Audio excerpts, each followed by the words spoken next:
पहले गाय दलाल कोचिया लोग ले जाते थे और उसका विरोध भी होता था। गांव से भी कोई यदि गाय बैल का झुंड जा रहा हो तो गांव के 5 लोग जरूर पूछते थे कहां ले जा रहे हो, कत्ल खाने तो नहीं ले जा रहे हो। गाय को बचाने का भाव होता था। लेकिन कुछ वर्षों से हम देख रहे हैं, बड़े दुर्भाग्य की बात है कि हमारे छत्तीसगढ़ में भी इतने ममता प्रेम करुणा से भरा हुआ हमारा प्रदेश, ऐसे प्रदेश में जहां गाय के बिना घर नहीं और गाय को ही लक्ष्मी का रूप मानते हैं, ऐसे छत्तीसगढ़ में भी गौ माता को अपने घरों से निकालने की परंपरा आ गई। और यह परंपरा ठीक नहीं है, यह परंपरा घातक है। आज ये जो प्रयास किया जा रहा है, ये पहली बार हुआ है कि कितनी व्यवस्था करके, कितना मान मनोवल करके और बुला बुला कर स्वागत करके, दान दक्षिणा की बातें करके, नारियल चढ़ा के ब्राह्मणों को, ऐसे कथाकारों को, भागवताचार्यों को हम बुलाते थे तो भी समय मिलना मुश्किल होता था। लेकिन जब आवाज लगाई गई है कि जिस माँ के कारण हम लोग हैं, ऐसे गौ माता के लिए प्राण प्रण से कार्य करना है, अब गौ माता को राष्ट्र माता घोषित करवाना है, तो सभी साधु ब्राह्मण सब मैदान में उतर आए। सबने कहा हमसे जो बनेगा हम करेंगे। मुझे आप लोग नहीं जानते, ऐसी बात नहीं। कौन कौन नहीं जानो मोला? अब नहीं जानो तो हर गलती है। जामरी पाट गए हो ना, पाटेश्वर धाम? अच्छा, कोई कोई नहीं भी गए होगे, कोई बात। अब तो केवल जामरी पाट नहीं रह गया, जामरी पाटेश्वर आश्रम जो पूज्य गुरुदेव भगवान के द्वारा स्थापित किया गया 1975 में, 51 साल पहले। आज बड़े सौभाग्य की बात है हमारे बालोद जिला का, हमारे छत्तीसगढ़ का, कि माँ कौशल्या का विश्व का पहला कौशल्या धाम हमारे बालोद जिला में, हमारे जामरी पाटेश्वर आश्रम में बन के तैयार हुआ है। गाय कह गई, गाय को पशु कहते हैं। हालांकि गाय को पशु वही कहता है जिसकी बुद्धि पशु समान हो गई हो। गाय पशु नहीं है, गाय तो हमारी साक्षात माँ है, गाय तो साक्षात भगवान का रूप है। उसे पशु कैसे कह सकते हैं? लेकिन फिर भी गौ माता कहती हम पशु तुम मनुज पर क्या योग्य तुमको, यही हमने है माँ की तरह तुमको दूध पीने को दिया, और बेचकर कसाई को छोड़कर सड़कों में तुमने हमारा वध किया। आज गाय सड़कों में मरती है तो उसका पाप किसे लगता होगा?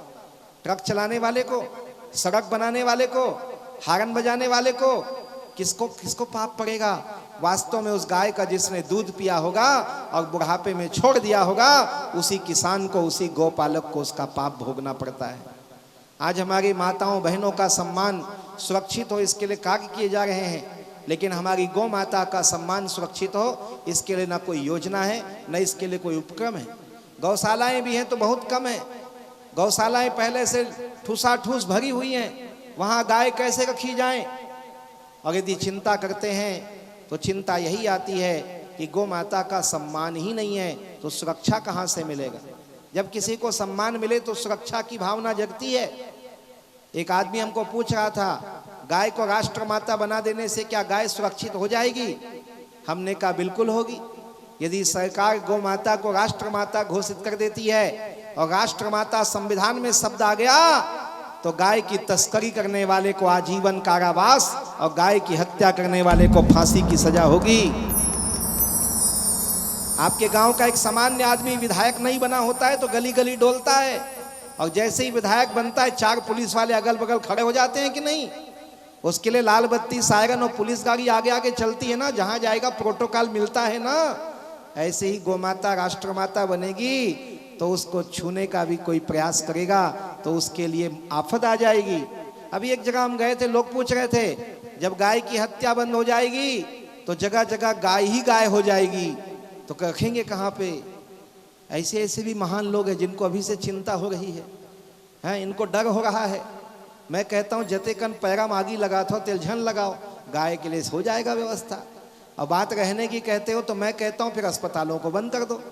फिर अस्पताल क्यों खोले हो? आपको चिंता नहीं होता है? अरे अस्पताल खोल दिए गांव गांव में सरकार ने, लोग मरेंगे ही नहीं तो कहाँ रहेंगे इतने लोग? ऐसा सोचो ना। तो जो बीमार पड़े तो मरने दो, मलेरिया हो तो मरने दो, एक्सीडेंट हो तो मरने दो, उसको क्यों बचाते हो? यदि हर आदमी को बचाएंगे तो आदमी च आदमी हो जाएगा। कौवा को खाते हैं क्या? तो कौवा ही कौवा क्यों नहीं हो गया? कुकुर खाते तो है गांव को ना, तो कुकुरे मन नहीं हो गए गांव भर, इनकी आबादी इतनी हो गई क्या? तो ये काम आपका नहीं है कि गाय बचेगी तो गाय को कौन बचाएगा। वास्तव में गाय बचेगी तो गाय हमें बचाएगी। गाय हमको पालती है, हम गाय को नहीं पालते।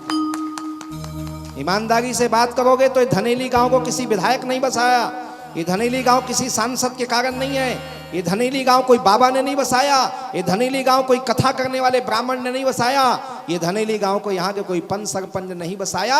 ये धनेली गांव को बसाने की कहानी यदि 200 साल पुरानी होगी तो वो कहानी के पीछे यही बात होगी कि कोई किसान आया होगा हल चलाकर, यहाँ खेत बनाया होगा, खेत में कोठार बनाया होगा, कोठार में घर बनाया होगा और धनेली गांव बस गया। ये गाय गौ माता और नंदी बाबा ने गांव को बसाया है, किसी सरकार ने, विधायक सांसद बाबा ने नहीं बसाया है। और गाय, गांव को गाय ने बसाया, इसलिए इसका नाम गांव है। गावो विश्वस्य मात्र, गौ माता का एक नाम है गाव। गाय और गाव दोनों में अंतर नहीं है, तो गाव शब्द से ही गाय है। आज प्रेम का, करुणा का, सौहार्द्रता का, सहकारिता का, प्रेम भाव का शब्द ही माँ है। सबसे महान कोई है, माँ है। लेकिन माँ शब्द हमें कहाँ से मिला? आपके बच्चे माँ कहते हैं, लेकिन वो माँ शब्द हमें गौ माता से मिलता है। आपके बच्चों को सिखाते हो माँ बोलो, लेकिन गाय का बछड़ा जन्म लेते ही माँ कह के पुकारता है। ऐसे माँ शब्द की उत्पत्ति भी गौ माता के कारण होती है।